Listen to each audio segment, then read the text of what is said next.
Dars qilgingiz kelmayaptimi? Motivatsiyasiz, qiziqishingiz tushib ketyaptimi? Yaxshi, o'zingiz xohlagandek o'qiy olmayapsizmi? Lekin bitta narsa, har bitta qaroringiz oqibati faqat o'zingizda. Maslahat bergan yoki-da yo'l ko'rsatgan odamda emas. Hech kim siz o'rningizga yashab bermaydi. Oqibati yomon qaroringiz uchun eng ko'p azobi faqat sizga bo'ladi. Oqibati yaxshi qaroringizning mazasini sizdagi hech kim totmaydi. Azobni ham, mazani ham faqat siz his qilasiz. Qalbingizdagi og'riqni esa hech kim sizchalik his qilmaydi.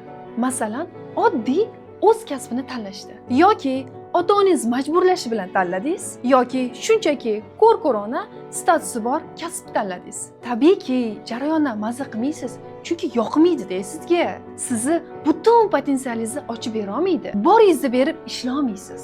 Oddiy o'rta miyona ishchi bo'lasiz. Topishingiz ham zo'rg'a kuningizga yetadigan bo'ladi. Moddiy orzularingiz shunchaki orzuligicha qoladi. Yoki bitta to'y uchun kredit oladigan odamga aylanasiz. Sizni hozirgi dars qilishingiz keyingi 5-10 yillik hayotingizni belgilab beradi. Shunday ekan, baxtsiz va kambag'al hayotdan hozir o'zingizni qutqaring. Do'stim, keyingi videoda ko'rishguncha